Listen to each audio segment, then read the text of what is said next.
Friends, welcome to அம்மி and Bommi kitchens. இன்றைக்கி இட்லி, தோசை இது ரெண்டுத்துக்குமே தொட்டுக்கிற மாதிரி ஒரு சூப்பரான கறி சால்னா பார்க்க போகிறோம். சிக்கன் போட்டு இந்த சால்னா நம்ம ரெடி பண்ண போகிறோம். வெங்காயம், தக்காளி போட்டு ஃபஸ்ட்டு நல்லா எண்ணெயில் வதக்கிட்டு அதுக்கு மேலே 2 ஸ்பூன் இஞ்சி பூண்டு பேஸ்ட் சேர்த்து நல்லா வதக்கிக்கணும். இது பார்த்திங்கன்னா உங்களுக்கு ரொம்பவே சூப்பராக இருக்கும், செம்ம டேஸ்ட்டில் இருக்கும். இது ரொம்ப சிம்பிளாக சீக்கிரமாக ரெடி பண்ணிடலாம். இது கூடவே சிக்கன் மசாலா கொஞ்சம் கூட ஆட் பண்ணிக்கணும்.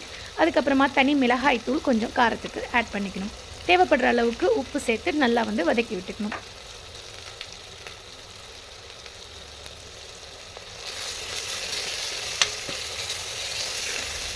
இது நல்லா வதங்கி வரணும். இஞ்சி பூண்டோட வாசம் போகிற அளவுக்கு நல்லா இந்த எண்ணெயிலே வதக்கி எடுத்துக்கணும்.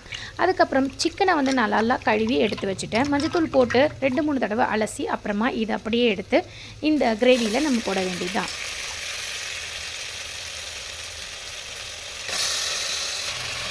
சிக்கன் நல்லா இந்த மசாலாவோட பிடிச்சி வர்றதுக்கு கொஞ்சம் போல் தண்ணி இதில் ஆட் பண்ணிக்கிறேன். இது கூட நான் உருளைக்கிழங்கு சேர்த்து தான் சால்னா வைக்க போகிறேன். ஸோ உருளைக்கிழங்கு ஆல்ரெடி நான் நறுக்கி ரெடி பண்ணி வச்சுட்டேன். அது கூட தேங்காயோட விழுதுமே அரைச்சி ரெடியாக எடுத்து வச்சுட்டேன். இப்போ ஃபஸ்ட்டு இந்த உருளைக்கிழங்கை இது கூட நான் ஆட் பண்ணிக்க போகிறேன். இந்த சிக்கனும் இந்த உருளைக்கிழங்கும் வெந்து வரத்துக்கு ஒரு விசில் போதுமானது. ஸோ அதனால் வேண்டி குக்கரை நல்லா மூடி ஒரு விசில் வர வரைக்கும் வெயிட் பண்ணிக்கிட்டேன்.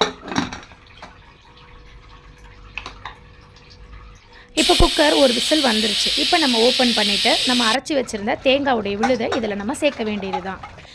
தேங்காய் விழுதை சேர்த்து ஒரு கொதி வர்ற அளவுக்கு நம்ம வெயிட் பண்ணணும். இது அப்படியே நம்ம திறந்து வச்சு ஒரு கொதி வந்தாலே போதுமானது தான். இது கூடவே இந்த மசாலா எல்லாம் ஆட் ஆகி இந்த சிக்கன் சால்னா செம்ம வாசனையோட கமகமன்னு ரெடி ஆகிடுச்சு. நீங்களும் இந்த ஈஸியான ரெசிப்பியை உங்கள் வீட்டில் ட்ரை பண்ணி பாருங்கள், ரொம்பவே சூப்பராக இருக்கும். இதுபோல் அடுத்த ஒரு வீடியோவில் சூப்பரான டிஷ்ஷோட நான் உங்களை சந்திக்கிறேன். டாடா, பாய்.